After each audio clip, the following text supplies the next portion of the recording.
बिस्मिल्लाहिर्रहमानिर्रहीम।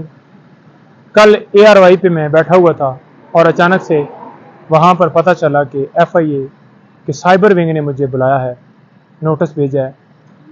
तो मुझे नोटिस जो है वो रिसीव नहीं हुआ, लेकिन क्योंकि सोशल मीडिया के ऊपर और हर जगह पे मैंने देखा तो मैं वहाँ पर चला गया और उनको जाकर इस्तदा की कि आज हाई कोर्ट के अंदर हमारी मुख्तलिफ पटिशन जो हैं वो हमने कुछ फ़ाइल की हैं, कुछ सुप्रीम कोर्ट में हमने जाना है, मसरूफियत है। उसके बाद इमरान खान साहब से मिलने के लिए अटक जेल जाना है। तो मुझे आज की हद तक एक तो इजाज़त दी जाए और साथ में ये रिक्वेस्ट की कि मुझे रिकॉर्ड दिया जाए कि मामला है क्या, ताकि मैं प्रॉपर उसके ऊपर जवाब दे सकूं कानूनी तरीके से।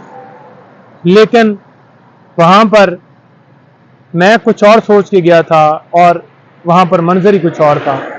मुझे उन्होंने कहा कि आप बैठ जाएं, आला अफसरान आ रहे हैं और तब जो है आप जाइएगा। वो आते हैं, आपको बताते हैं, फिर आपको फारग किया जाएगा। साथ ये बताता जाऊं कि ये मामला सारा जो है chief justice Islamabad high court Amar Farooq साहब ने एक ऑर्डर किया था कि जिन लोगों ने हुमायूं दिलावर साहब के खिलाफ कोई पोस्ट लगाई है, कोई बात की है, उनके ऊपर इंक्वायरी करें, उनको इन्वॉल्व करें। तो ये उनकी डायरेक्शन के ऊपर ये सारा मामला, और आज मुझे वहाँ पर 8 घंटों से भी ज़्यादा टाइम के लिए हब्से बिजा में रखा गया, क्योंकि जो सवालात उन्होंने पूछने थे वो 8 सवालात थे जो मेरे सामने रखे गए। मैंने उनके लिए भी टाइम मांगा कि मुझे कंसल्ट करने दे और मैं आके अपना पूरा मौक़िफ़ जो है आपके सामने रखूंगा, रिकॉर्ड करवाऊंगा। लेकिन मुझे इजाज़त नहीं दी गई और मुझे कहा गया कि आप जवाब अभी दें और अभी आपको हमने इसके अंदर मज़ीद इंट्रोगेट करना है।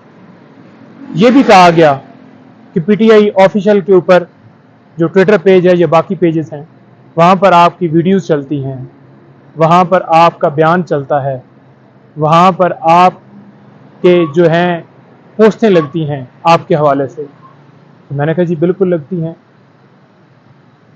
मैं इमरान खान साहब को बतौर वकील डिफेंड करता हूँ। क्या मेरा ये कसूर है कि मैं अब अपने क्लाइंट के हवाले से, उसके केस के हवाले से बता भी ना सकूं? मुझे 8 घंटे के करीब वहाँ पर रखा गया।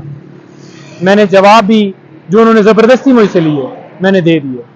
उसके बाद मैंने कहा मुझे फारिग कर दें, लेकिन फिर भी मुझे कहा गया कि आप नहीं जा सकते जब तक हुक्म ना आए। तो ये सारी जो आज मेरी तजलील की गई, मुझे बैठाकर बगैर किसी वजह के ज़बरदस्ती सवालों के जवाबात देने के बावजूद मुझे बिला वजह वहाँ पर बैठाया गया। और अभी पता चला है कि सीनियर एडवोकेट ख्वाजा हारिस साहब को भी उन्होंने नोटिस भेज दिया है कि आप कल पेश हों। तो ये सारा मामला चीफ जस्टिस उमर फारूक साहब की उस ऑर्डर की वजह से सारा हमारे साथ हो रहा है। आज जो मेरे साथ हुआ, सिर्फ उनके ऑर्डर की वजह से सारा मामला हुआ है। मेरी सिर्फ गुजारिश ये है कि कोई किसी हवाले से हम अगर अपने क्लाइंट को डिफेंड करते हैं तो क्या अब किसी को हम डिफेंड भी ना करें? क्या अब किसी को लीगली सपोर्ट के लिए कोई वकील उसकी वकालत भी ना करे? कसूर सिर्फ ये है कि इमरान खान साहब की वकालत कर रहे हैं और उस कसूर की वजह से आज हमें ये सारा किया गया। मेरी छोड़ दें कि मैं नईम हैदर हूँ। आप ये देखें कि वकला बिरादरी के लिए ये कितना जो है एक सवालिया निशान है कि आज वकला के साथ क्या हो रहा है। आज वकला को तजलील किया जा रहा है, अब से बिजा में रखा गया है और ये इंक्वायरी स्टार्ट है और ये सिलसिला अब शुरू है कि मजीद जितने वकला इस केस के अंदर हैं सबको बुलाने के लिए ये प्रॉपर इंक्वायरी शुरू है और सिर्फ खान साहब की वकालत का ये सारा मामला हो रहा है। कोई नहीं, हम अपनी लीगल सपोर्ट जो है वो खान साहब के साथ है, हमारी, हम खड़े हैं उनके साथ। उनको जितनी हमारी सपोर्ट लीगल हम पूरी प्रोवाइड करेंगे, किसी तरह से पीछे न हटेंगे और उनकी लीगल सपोर्ट जारी रहेगी। जो भी कानूनी तौर पर हमारा अगर कसूर है तो हम बिल्कुल पेश होने के लिए तैयार भी हैं, लेकिन कानूनी दायरे के अंदर रहते हुए कोई भी चीज़ की जाए, लेकिन हमारे साथ ज्यादती की जा रही है।